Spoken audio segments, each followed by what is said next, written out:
Hello. I'm kind of doing this out of order, but my idea is to really test myself because I am very new to this whole YouTube thing and what type of content I want to put out. And I realized I'm majorly just doing it for me. And so I thought I'd name this, Can I Talk for 10 Minutes Straight? I already did a video where I was talking for 20 minutes straight. But then I was like, okay, I need to kind of ease into this somehow and not just have a 20-minute video and have people be fucking bored by it, because our attention spans are horrible, obviously. Like,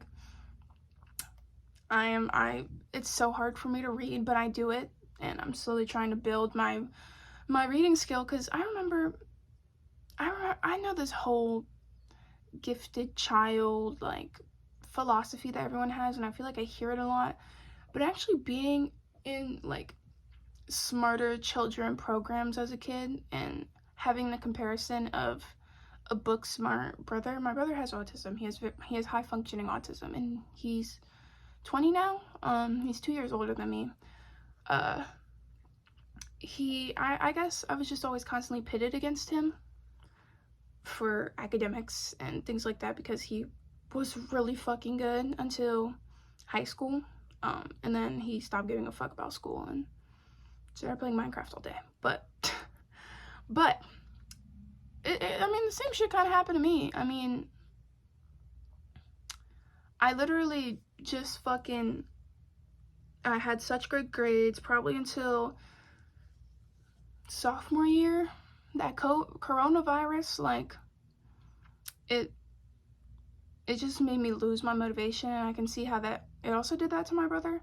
But my brother was also a junior, but his grades were slipping even before that. But this is all leading back to my intense scaredness for college. I'm going to UMass Boston, and I'm dorming with two girls that I don't know, and I'm very scared. I literally, like, I stayed up probably till like 3 a.m. thinking about, like, how fucking scared am I? Like seriously, what am I afraid of? Like, what are the things that I have to prepare for and what I have to plan for in order to, like, overcome this? Because as I was saying in my other video, I'm very alone in everything I do. All my decisions, all my choices. I feel very alone, but I also feel like a people pleaser. So now that I'm finally making a decision, a really big fucking decision for myself, it feels like I'm doing it wrong because I don't have an experience. It feels like my fucking time is being wasted. I feel like I'm in a standstill period being here now, because I'm not doing much. I feel like I don't have any creative energy flowing, and what creative energy am I supposed to have when I have such a stagnant environment around me?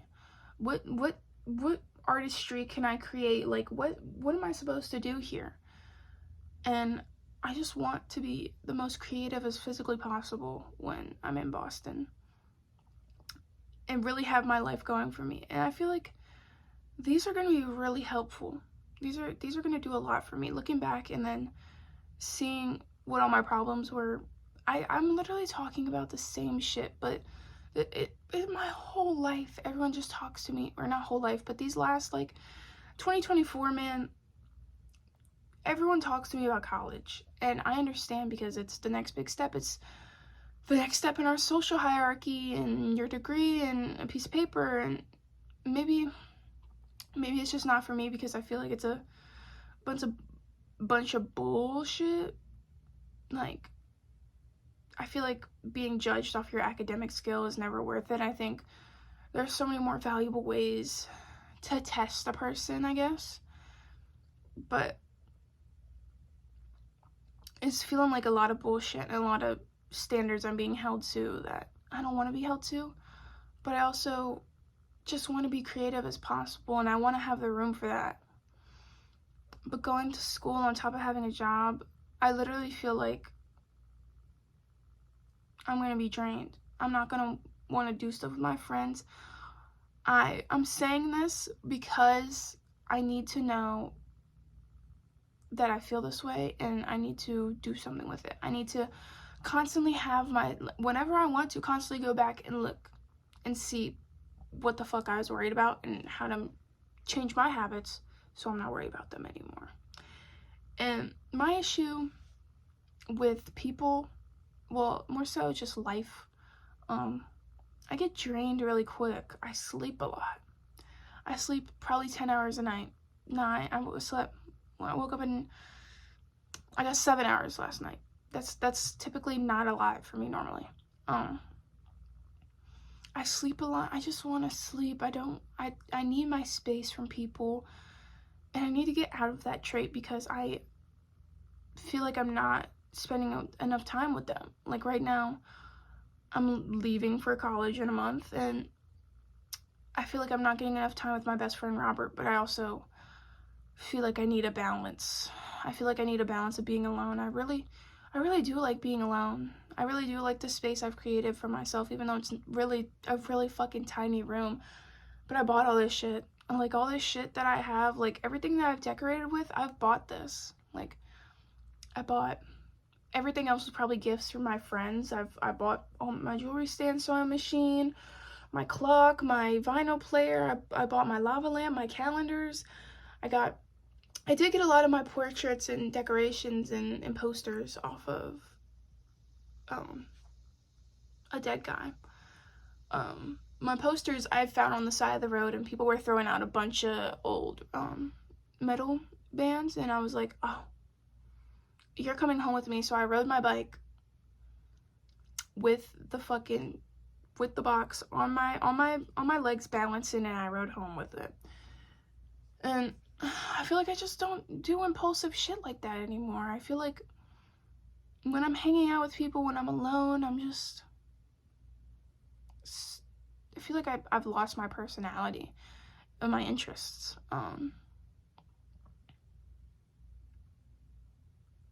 Yeah, I lost it. I don't know. It comes and goes in phases for me. Like, it's such a common like phenomenon that when you get in a relationship with a person who kind of drains you. I hate the word toxic, but a toxic person. It's like you lose your personality. Except I don't have a toxic person, and I've just lost my personality, so it's all on me. So what the fuck is wrong with me right now? I feel like I just do a lot of the same shit. I play Minecraft, play Bloons TD, I read, I play Overwatch. I just play a bunch of fucking video games, and I want my time to be used better. I want to play more basketball. I only do it a few times a week, but it helps because it just tasks where it feels trivial. I love it. And playing basketball on mushrooms. It was like my life was basketball. I was in the WNBA. I was drafted. I have to prove myself that I'm fucking a good character. I don't know. I'm losing my whole train of thought here, and it's not even 10 minutes, but I can't keep one conversation topic. I just switch it up, and what's gonna fucking suck is not having a swimming pool in Boston. I mean, I don't have a swimming pool, but someone I know has a swimming pool. I mean, I'm living on the harbor, but I don't think I'd go in that water. For some reason, it's telling me no. Boston beaches aren't that good. I really realized that city beaches aren't that good. Like, the best beaches are beaches that people don't go to as often because it's easy. What am I saying easy? It's not as dirty. They're like, we take up so much waste. We produce so much waste. We do so much in our time, and then we're inconsiderate about what we produce. No other species in this world is producing what we produce. All of our fucking inventions, like, we're the dominators in our hierarchy, and we do absolutely nothing with our problem-solving skills. Even animals have problem-solving skills, and I feel like It's man-made problems making man-made solutions. You're making the problem so you can make the solution, and you're not actually putting a solution for something you didn't intend to do, but you're making a solution for something that you intended to do. And it doesn't make sense that we're just creating problems. Like a washing machine. Before hand drying, or when there was hand drying, people kept up on their laundry so much better. Like, you wash your clothes, then like before you take them off, hang them up, they dry the next day or the day after or some shit, and boom, your outfits are dry. Like, but now with our loads, and we can get a week's worth of clothes in our laundry machines. We have to do a week's worth of clothing in one sitting, and then it feels draining, and then you're like, oh, I have to do this all the time. But when you have it part of his routine instead of just a weekly thing, it's so much easier to manage. It's such a small sample size. We just make problems for ourselves. What was wrong with hand drying? I don't know. But even though it's 11 minutes, did past 10. So that's all from me. Really, again, just testing myself to see how long I can talk for. I already did a 20-minute video, but we're kind of out of loop here, so the 10-minute video is gonna go first for sure. But thanks, guys.